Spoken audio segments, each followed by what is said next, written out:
चलिए आगे बढ़ते हैं और न्यूज ब्लास्ट में रुक करते हैं खबरों का। कल शाम एक बार फिर से आप उस समय के साक्षी बनेंगे जब फिर से सुनने को मिलेगा मैं नरेंद्र दामोदर दास मोदी। जी हां, राष्ट्रपति भवन में मोदी सरकार 3.0 का शपथ ग्रहण समारोह कल है और ऐसे में मोदी कल शाम 7:15 पर तीसरी बार देश के प्रधानमंत्री पद की शपथ लेंगे और शपथ जब लेंगे तो करोड़ों अरबों लोगों की आंखें टेलीविजन स्क्रीन पर टिकी रहेगी।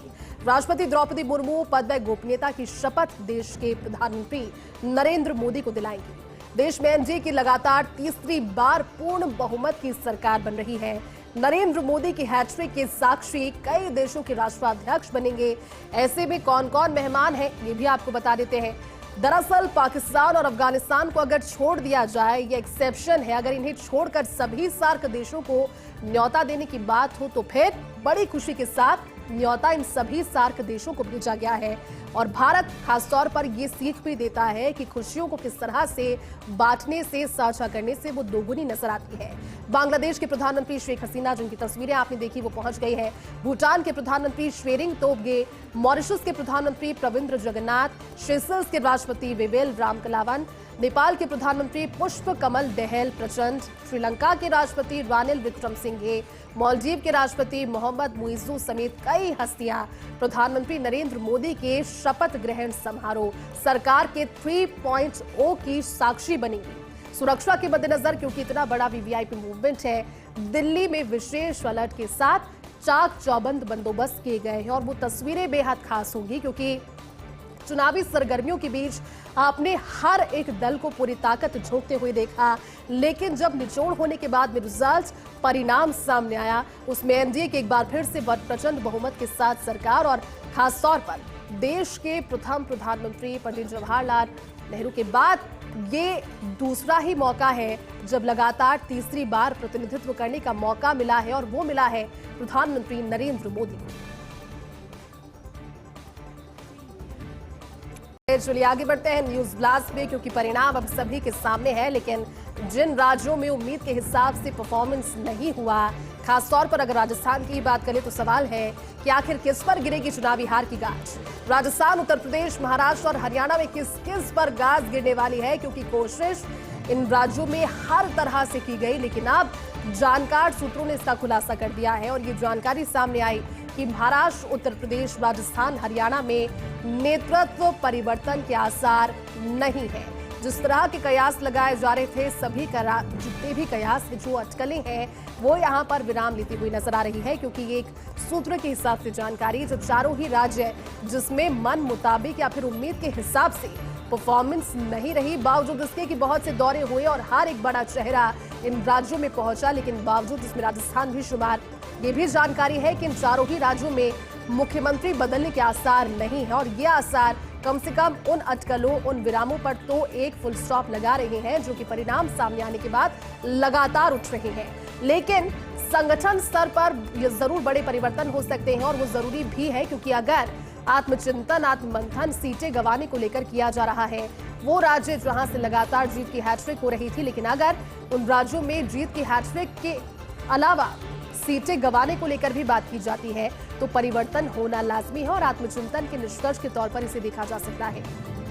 ऐसे में नेतृत्व तो नहीं, लेकिन बदले जा सकते हैं राज्यों के भाजपा प्रदेशाध्यक्ष भी, और ये जानकारी पहले भी थी, क्योंकि भाजपा प्रदेशाध्यक्षों के तौर पर अगर देखा जाए, इन राज्यों को कई सांसद का चुनाव लड़ रहे थे, चुनाव जीत भी गए, नई जिम्मेदारी के साथ हो सकता है कैबिनेट में भी प्रमोशन मिले या फिर दिल्ली का रास्ता वो तय करे, लेकिन प्रदेशाध्यक्षों को भी बदला जाना इस परिवर्तन का ही एक कारक होगा।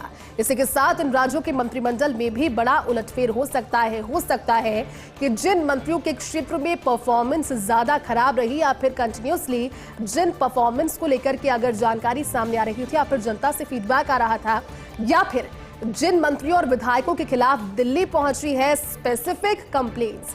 अब स्पेसिफिक कंप्लेंट्स अगर कहा जा रहा है तो फिर वो बड़े चेहरों के या फिर बड़े जुबान के जरिए ही पहुंची होगी, तो ऐसे लोगों पर भी ये गाज गिर सकती है। लेकिन ये अगर हम कह दें कि चुनावों में परफॉर्मेंस मन मुताबिक नहीं रहा और उसको लेकर के नेतृत्व परिवर्तन हो जाएगा, ऐसे आसार नजर नहीं आते। लेकिन जो सारी प्रक्रिया है ये लगभग 15 दिन के बाद शुरू होगी, यानी कि एक बार सब कुछ बैक टू नॉर्मल हो जाएगा, नई सरकार सामने आ जाएगी, सरकार चलने लगेगी, कुछ एक हो सकता है कि फैसले भी ले लिए जाएं और उसके 15 दिन के बाद में जो प्रक्रिया है परिवर्तन की, ये शुरू होगी। देखना महत्वपूर्ण होगा कि परिवर्तन का असर जनता तक किस तरह से पहुंच पाएगा।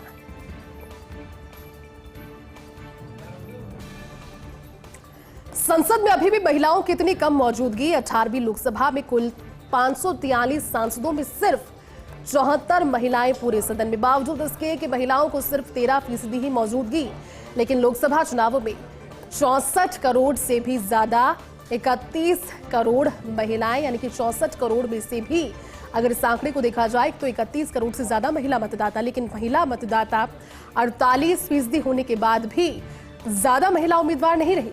देश की सभी अगर लोकसभा सीटों को छोड़कर देखा जाए और खासतौर पर 155 लोकसभा सीटों पर देखा जाए तो यहां से एक भी महिला उम्मीदवार नहीं। ये चौंकाने वाला तथ्य है, जिस वजह से उपस्थिति भी देश के सदन में महिलाओं की नजर नहीं आती। इसमें भाजपा की अगर बात करें तो सबसे ज्यादा 32 महिला सांसद, लेकिन पर्याप्त नहीं। भाजपा ने 441 में से 69 यानी कि मात्र 16% सीटों पर महिलाओं को समेत टिकट दिए। कांग्रेस के 41 महिला उम्मीदवारों में से 13 यानी कि मात्र 34% ने चुनाव जीता। तृणमूल कांग्रेस की 12 में से 11 महिला उम्मीदवार चुनाव जीती। वहां पर एक तरीके से आंकड़ा मजबूत होता नजर आता है।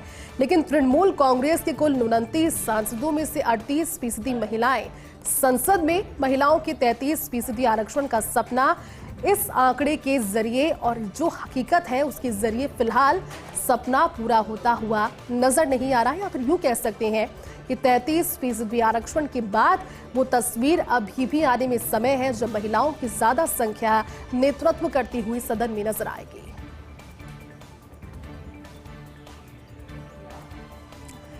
बेरोजगार युवाओं को रोजगार को लेकर भजनलाल सरकार गंभीर है। सीएम भजनलाल शर्मा ने नया एक्शन प्लान तैयार किया है। ऐसे में बेरोजगार युवाओं को रोजगार किस तरह से दिया जाए, रोजगार में विलंब ना हो, युवा हताश ना हो, पढ़ाई को कोसे ना, सरकार को ना कोसे और एक अच्छी गवर्नेंस देने के लिए भजनलाल सरकार सक्रिय है। आज एक विभाग की भर्ती पर रिव्यू हुई, मीटिंग हुई। सीएम भजनलाल शर्मा ने मीटिंग ली और दिल्ली से जब जैसे ही जयपुर पहुंचे सीधे सचिवालय पहुंचे, अपने घर पहले नहीं पहुंचे। सभी विभागों के उच्च अधिकारियों से फीडबैक लिया। विभिन्न भर्तियों के संबंध में मुख्यमंत्री ने महत्वपूर्ण बैठक ली। ऐसे में सभी विभागों के अधिकारी वहां पर मौजूद थे और बाकायदा प्रेजेंटेशंस के माध्यम से प्रक्रियाधीन भर्तियों को तुरंत पूरा कैसे किया जाए, इस संबंध में सीएम भजनलाल शर्मा ने निर्देश भी दिए। मुख्यमंत्री ने कह दिया कि युवाओं को इंतजार ना करना पड़े, क्योंकि इंतजार जब करते हैं तो मनोबल टूट जाता है और फिर ये युवा अपनी पढ़ाई, अपनी मेहनत को कोसने लगते हैं। नई भर्तियों पर ओरिएंटेशन कार्यक्रम भी तैयार हो, इसका भी उन्होंने निर्देश दिया और ये भी कहा कि विभाग जो है वो अपने ही स्तर पर तुरंत ये निर्णय करे और साथ ही टाइम टू टाइम इसको लेकर के फीडबैक भी लेते रहे, समीक्षा करते रहे। उन्होंने एक नैतिक बात यहाँ पर कही, अक्सर वो कहते हैं, उन्होंने कहा कि जीवन में भलाई करने का अवसर मिला है, युवाओं के भविष्य में देरी ना हो, इसकी जिम्मेदारी अधिकारियों के हाथ में। भर्तियों की समीक्षा, नई भर्तियों पर ऑनलाइन सिस्टम डेवलप करने की बात भी कही। कुल मिलाकर के प्रदेश के युवाओं के लिए आने वाले समय में उम्मीद है कि रोजगार के बम्पर अवसर सामने आएंगे। चलिए, बुलेटिन में अभी के लिए बस इतना ही, लेकिन आप देखते रहिए फर्स्ट इंडिया न्यूज। नमस्कार।